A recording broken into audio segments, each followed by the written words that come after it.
여러분, 글자 한자가 다르면 모든 것이 다 달라집니다. 글자 한자가 다르면 모든 것이 다 달라집니다. 그만큼 글자 하나하나가 중요한 의미를 가진다는 겁니다. 그런 뜻에서 성경에서도 글자 하나하나의 중요성을 마태복음 5장 18절에 이렇게 말씀합니다. 마태복음 5장에 보면 이렇게 말합니다. 진실로 너희에게 이르노니 천지가 없어지기 전에는 율법의 1.1획도 결코 없어지지 아니하고 다 이루리라. 아멘. 예. 우리말도 가끔씩 1.1획의 중요성을 느낄 때가 있습니다. 우리가 조금 전에 여러분 19절 한번 보세요. 9절. 예를 들어 이런 겁니다. 나에게 이르기를 내 은혜가 네게 족하도다. 이는 내 능력이 약한 데서 온전하여짐이라. 이랬거든요. 여러분 그 점 하나가 얼마나 중요한지 모른다고요. 제가 여러분 이렇게 한번 읽어볼게요. 나에게 이르시기를 내 은혜가 네게 족하도다. 이는 내 능력이 약한 데서가 아니라 악한 데서 온전해짐이라. 이렇게 읽을 수도 있잖아요. 점 하나 안 찍으면. 그렇잖아요. 그러니까 이게 우리말도 점, 획이 어떻게 쓰여지느냐에 따라서 내용이 확 전혀 달라진다 이 말이에요. 근데 히브리어는 더해요. 히브리어는 1.1획이 얼마나 중요한지 모릅니다. 여러분 모르시지만요. 우리야 뭐 신학 공부하는 우리 목사님들, 전사님들은 신학 공부를 할 때 히브리어로 공부를 하거든요. 히브리어는 모음이 뭘로 하느냐면 모음 표시. 우리는 모음이 뭐야? 아, 야, 이게 모음이잖아요. 근데 히브리어는 뭘로 모음을 표시하느냐 하면 점으로 하는 거예요. 점. 그리고 선, 줄 긋는 거 있잖아요. 선으로 모음을 표시합니다. 그래서 점을 한 개 찍느냐, 두 개 찍느냐, 세 개 찍느냐, 또 점의 모양도 삼각형으로 찍느냐, 역삼각형으로 찍느냐, 또 줄을 긋느냐 안 긋느냐, 또 줄 긋고 점 찍느냐, 이런 거에 따라서 모음이 달라지는 겁니다. 그러니까 점이나 획이 소리를 결정하는 거예요. 뭐 얼마나 중요한지 모르잖아요. 성경에서 1.1획이라는 게 모음을 이야기해요. 모음에 나오는 점, 획이 얼마나 중요한지 모릅니다. 모음의 점을 하나 잘못 찍으면 발음도 달라지고, 발음이 달라지면 의미도 뜻도 달라지게 되는 거예요. 그러니까 이 글자 한자의 중요성이 얼마나 강조되는지 모른다 이 말입니다. 자, 여러분 이렇게 한번 생각해 봅시다. 이렇게 한번 생각합니다. 두 가지 문장을 제가 이야기할게요. 첫 번째 문장은 이거예요. 어떤 것을 해서 즐겁다. 이게 첫 번째 문장이에요. 두 번째 문장은 어떤 것을 해도 즐겁다. 글자가 틀려요, 안 틀려요? 틀리죠. 어떤 것을 해서 즐겁다. 다른 문장은 어떤 것을 해도 즐겁다예요. 자, 글자 한자 틀립니다. 그죠? 해서라는 서자와 해도라는 도자, 이 한자 틀리는 거예요. 근데 이 한자가 틀려서 두 문장은 각각 전혀 다른 뜻을 가지고 있다는 거예요. 어떤 것을 해서 즐겁다? 다른 것은 어떤 것을 해도 즐겁다. 자, 보세요, 여러분. 어떤 것을 해서 즐겁다라는 말은요, 이것을 해서 즐겁다 또는 저것을 해서 즐겁다라는 말입니다. 그렇죠? 어떤 것을 해서라는 말은 이것을 해서 저것을 해서 즐겁다 그런 말이에요. 그러니까 이걸 거꾸로 말하면 이런 겁니다. 즐겁기 위해서 뭐요? 이것을 해야 하는 거예요. 또 즐겁기 위해서 저것을 해야 하는 거예요. 이것을 해서 즐거우니까 거꾸로 말하면 즐거우면 이걸 해야 되는 거예요. 그렇잖아요? 저것을 해서 즐거우면 거꾸로 말하면 즐거우면 저걸 해야 되는 거예요. 그렇죠? 예. 이 말은 결국은 궁극에 가서 어떤 의미를 갖냐? 즐겁기 위해서 무엇을 해야 할까? 고민을 할 수밖에 없는 거예요. 이해가 되시죠? 즐겁기 위해서 아무거나 하면 안 되는 거예요. 즐겁기 위해서는 반드시 이것을 해야 되는 거예요. 아니면 즐겁기 위해서 반드시 저것을 해야 되는 거예요. 그러니까 궁극적으로 즐겁기 위해서 이것을 해야 할까? 아니면 저것을 해야 할까? 즐겁기 위해서 무엇을 해야 할까? 즐겁기 위해서 어떤 것을 해야 할까? 고민할 수밖에 없다 이 말이에요. 어떤 것을 해서 즐겁다라고 하는 사람은 뭐 하는 거예요? 고민할 수밖에 없는 거예요. 그 어떤 것이 뭐냐는 거죠. 그 어떤 것을 찾아서 고민할 수밖에 없다 이 말입니다. 근데 어떤 것을 해도 즐겁다 이 말은요, 이것을 해도 즐거운 거예요. 그죠? 저걸 해도 즐거운 겁니다. 그러니까 이걸 거꾸로 말하면 즐겁기 위해서는 뭐예요? 이걸 해도 되는 거예요.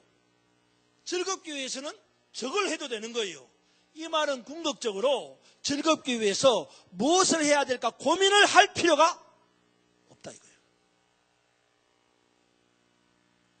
즐겁기 위해서는 아무거나 해도 즐거운 거예요. 즐겁기 위해서는 이것을 해도 되고 즐겁기 위해서는 저것을 해도 되고, 그러므로 궁극적으로 즐겁기 위해서 이것을 해야 될까? 저것을 해야 될까? 즐겁기 위해서 무엇을 해야 할까? 즐겁기 위해서 어떤 것을 해야 할까? 그런 고민을 할 필요가 없다 이 말이에요. 이 사람은 뭘 해도 즐거운 사람이에요. 아무거나 해도 즐거운 사람이다 이 말이에요. 그러니까 여러분, 어떤 것을 해서 즐거운 사람이 있는가 하면 어떤 것을 해도 즐거운 사람이 있어요. 그럼 여러분 한번 물어봅시다. 이 두 사람의 차이는 뭘까요? 왜 이렇게 두 사람의 차이가 날까요? 네? 어떤 사람은 어떤 것을 해서 즐거운 사람이 있는가 하면 어떤 사람은 어떤 것을 해도 즐거운 사람이 있다고 할 때에 이 두 사람의 차이는 어디서부터 오는 거냐 이 말입니다. 뭐가 다르길래 어떤 사람은 어떤 것을 해서 즐거운 사람이고 뭐가 다르기에 어떤 사람은 어떤 것을 해도 즐거운 사람이냐 이 말입니다. 이 두 사람의 차이가 뭘까요? 이거예요. 이 두 사람의 차이는요, 목적의식이 있느냐 없느냐의 차이다 이 말이에요. 그러니까 목적의식이 있느냐 목적의식이 없느냐, 이런 차이가 어떤 것을 해서 즐거운 사람이 되느냐 아니면 어떤 것을 해도 즐거운 사람이 되느냐, 그게 결정이 된다 이 말이에요. 목적 있는 의식이 있는 사람은요, 어떤 것을 해도 즐거운 사람이에요. 목적의식이 없는 사람은요, 어떤 것을 해서 즐거운 사람이에요. 그러기에 목적의식이 없는 사람은 뭘 해야 할지 고민할 수밖에 없는 사람이에요. 데살로니가전서 5장 18절에 보면 여러분이 잘 아는 말씀이 나옵니다. 데살로니가전서 5장 18절 그러면 뭐지 이러는데, 제가 말하면 여러분들이 다 아는 거예요. 뭐예요? 범사에 감사하라. 이것이 그리스도 예수 안에서 너희를 향하신 하나님의 뜻이니라. 뭐라 그랬어요? 범사에 감사하라 그랬습니다. 범사에 감사라는 말은 뭐예요? 모든 것에 감사하는 거죠. 보세요. 이래서 감사하고 저래서 감사하고, 이게 범사에 감사하는 게 아닙니다. 그렇죠? 이래도 감사하고 저래도 감사하는 것, 그게 범사에 감사하는 거예요. 있어서 감사하고 좋아서 감사하고 잘 되어서 감사하고 건강해서 감사하고, 하여간에 감사에는 특권이 있는 거예요. 근데 성경은 그렇게 말하지 않는 거예요. 성경은 뭐라 그래요? 범사에 감사하라는 거예요. 범사에 감사하라는 말은 뭐예요? 어떤 상황에서도 어떤 결과에도 오로지 감사하는 겁니다. 그러기에 있어서 감사하지만 없어도 감사하는 거예요. 그게 범사에 감사하는 거예요. 좋아서 감사하지만 안 좋아도 감사하는 거예요. 잘 되어서 감사하지만 잘 안 되어도 감사한 거예요. 건강해서 감사하지만 건강하지 못해도 감사한 거예요. 그것이 범사에 감사하다라는 말입니다. 문제이죠. 어떻게 이렇게 될 수 있냐? 이게 문제입니다. 그렇잖아요. 범사에 감사하는 것. 모든 것에서 모든 일에도 감사하는 것. 이게 어떻게 가능하냐 이 말입니다. 그것은 바로 뭐라 그랬어요? 목적의식이 있느냐 없느냐에 따라서 결정이 된다 이 말입니다. 목적의식이 있으면 범사에 감사하게 되는 거예요. 그러나 반대로 목적의식이 없으면 그것이 안 됩니다. 범사에 감사하는 것이 안 된다 이 말입니다. 목적의식이 없으면. 그러니까 목적의식이 중요하다 이 말이에요. 그것도 제대로 된 목적의식이 중요합니다. 제대로 된 목적의식. 여러분에게 목적의식이 있습니까? 특별히 제대로 된 목적의식이 있느냐? 사람들은 이렇게 말합니다. 각자가 자기 나름대로 목적의식이 있습니다. 이렇게 말해요. 그러니까 여러분들도 다 목적의식이 있습니까? 물어보면 있어요, 없어요? 세상에 목적의식이 없으면 뭐예요? 생각 없이 사는 게 목적의식이 없는 것이. 그러니까 여러분들에게도 세상 사람들에게도 다 물어보면 목적의식이 다 있다고. 어떤 사람은요, 그 목적의식이 뭐냐? 출세가 목적의식이다 이 말이에요. 어떤 사람은 지식이 목적의식이에요. 어떤 사람은 돈이고, 어떤 사람은 명예고, 어떤 사람은 건강이고, 어떤 사람은 즐거움이 목적의식이다 이 말이에요. 세상 사람들이 그렇다 이 말입니다. 그래서 그런 사람들은요, 출세를 위해서, 출세가 목적인 사람은 출세를 위해서 어떤 것을 하는 거예요. 지식을 쌓기 위해서 행동하고, 돈을 위해서, 명예를 위해서, 건강을 위해서, 즐거움을 위해서 행동한다 이 말입니다. 출세를 위해서 이것을 해야 하고요. 지식을 위해서 저것을 해야 되고요. 돈을 위해서, 명예를 위해서, 건강을 위해서, 또 즐거움을 위해서 이것 저것을 해야 한다 이 말입니다. 혹 목적을 이루기 위해서 저것을 하면 안 된다 이렇게 생각하는 거예요. 저것을 이루기 위해서 이것을 하면 안 된다 이렇게 생각하는 거예요. 반드시 그것만 해야 된다 이렇게 생각하는 거예요. 아무거나 하면 안 되는 거예요. 세상 사람들이 가지고 있는 목적의식이라는 게 그런 겁니다. 출세를 위해서 이것만 해야 돼요. 돈을 위해서 이것만 해야 돼요. 건강을 위해서 이것만 해야 돼요. 세상 사람들의 목적의식이 그거다 이 말입니다. 여러분도 그렇습니까? 여러분도 세상 사람들처럼 출세를 위해서, 지식을 위해서, 돈과 명예를, 건강과 즐거움을 위해서 그런 목적의식을 가지고 있고 또 그렇게 행동하느냐 말입니다. 아니에요. 적어도 저나 여러분은 그리스도인이라고 불리어지기 때문에 저나 여러분 그리스도인이라고 불리어지는 우리는 세상 사람들과는 달라야 하지 않겠느냐 이 말이에요. 세상 사람들은 그렇다고 해도 그리스도인이라고 하는 여러분은 세상 사람들과 다른 목적의식을 가져야 되지 않느냐 이 말이에요. 세상 사람과 다른 목적 의식을 가지고 행동해야 되지 않느냐 이 말이에요. 그러면 오늘 그리스도인의 목적 의식은 뭘까요? 오늘 우리가 읽은 본문 10절에 보면 이렇게 말합니다. 여러분 10절 한번 읽어보겠습니다. 10절 같이 읽겠습니다. 시작.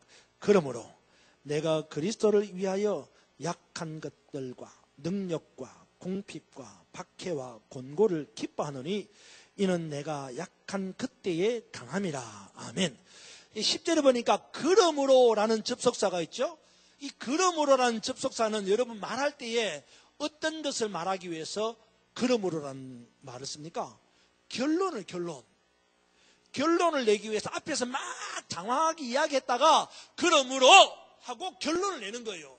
그러니까 앞에 1절로부터 9절까지 이야기를 쫙 하고는 마지막에 10절에 가서 그러므로 라고 바울이 결론을 내는데 그 결론의 내용이 뭐냐?